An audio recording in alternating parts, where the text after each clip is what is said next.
میرے نبی تشریف لے آ رہے ہیں، آپ کو آواز آئی یا رسول اللہ، آپ نے یوں دیکھا کوئی نظر نہیں آیا، پھر آواز آئی یا رسول اللہ، دیکھا تو ایک ہرنی گلے میں رسی چارپائی سے بندھی ہوئی وہ آپ کو پکار رہی تھی. آپ قریب آئے، کیا ہے؟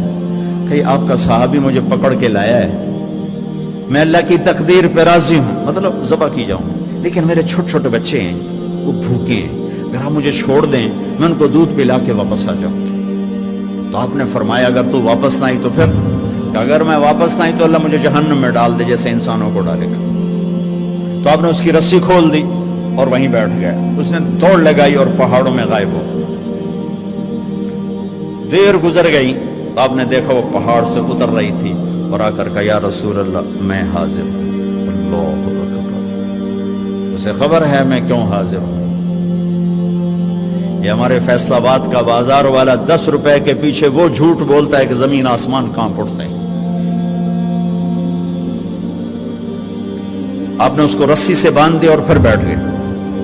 دیر گزری وہ صحابی ہے جنہوں نے پکڑا تھا شکار کے لیے، وہ دیکھ کے پریشان ہو گئے یا رسول اللہ آپ کیسے؟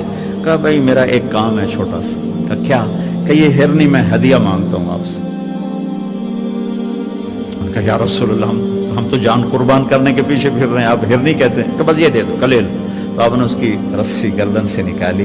کہا الحق باہلک، جا اپنے بچوں کے پاس چلی جا، سچ نجات دیتا ہے، جھوٹ ہلاک کرتا ہے. میرے بچوں ایک ہرنی جتنی سچائی سیکھ لو، اپنی زندگی سے جھوٹ نکالو اگر اللہ کو پسند آنا چاہتے ہو. نہ تہجد پڑھو، نہ اشراق پڑھو، نہ اوابین پڑھو.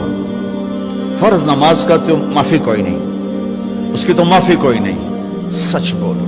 فرض روزے کی معافی کوئی نہیں، مت رکھو تم نفلی روزے، مت کرو تم نفلی حج. فرض حج ہے کرو، فرض زکوٰۃ ہے ادا کرو، فرض نماز ہے نہیں چھوڑ سکتے. سچ نہ چھوڑو، سچائی نہ چھوڑو. جو قوم جھوٹ اور بددیانت کا شکار ہوتی ہے انہیں دنیا کی کوئی طاقت عزت نہیں دے سکتی، چاہے وہ تہجد گزار ہوں اور چاہے وہ دہری ہوں. اور جو قوم سچ اور امانت پہ کھڑی ہو جاتی ہے انہیں کوئی شے ذلیل نہیں کر سکتی، چاہے وہ ایمان والے ہوں اور چاہے وہ 360 پتھروں کے پجاری ہوں. اپنی زندگی سے جھوٹ نکال دو اللہ کے واسطے. لمبی چوڑی بندگی ہے، میں نے فرض کے لیے تو میرے پاس کوئی چوائس کوئی نہیں کہ چلو اے کر لو تو اے نہ کرو. فرض تو فرض ہے، اس سے تو میں نکل نہیں سکتا، نہ آپ نکل سکتے ہیں. لیکن میرے عزیزو سچے بن جاؤ، سچے بن جاؤ، دیانتدار بن جاؤ، دیانتدار بن جاؤ.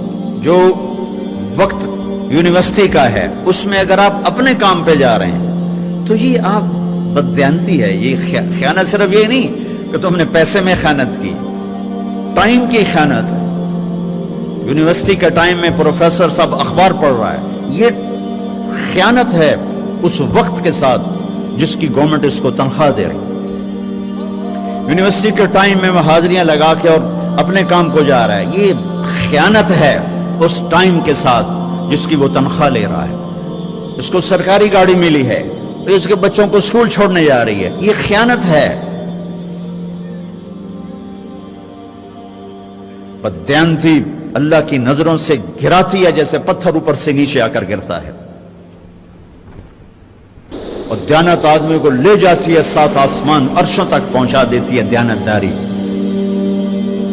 جو ٹائم یونیورسٹی کا مقرر ہے اس سے اگر آپ گھنٹہ لیٹ آ رہے ہو آپ نے 1 گھنٹے کی خیانت کی ہے. خیانت صرف پیسے جوڑ مارنے کو نہیں کہتے.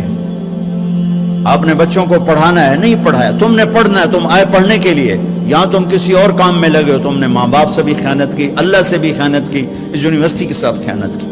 پروفیسر صاحب یونیورسٹی کے ٹائم میں کسی اور کام میں لگا ہوا ہے، یہ خیانت ہے.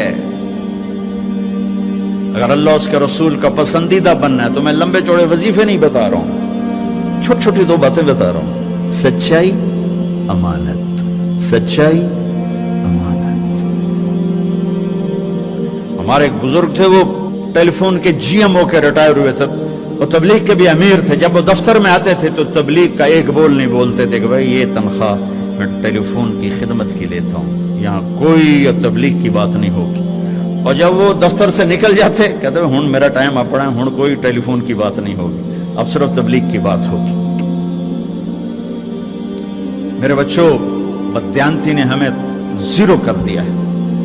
یہ تو ایک اجتماعی زندگی کے لحاظ سے میں کہہ رہا ہوں۔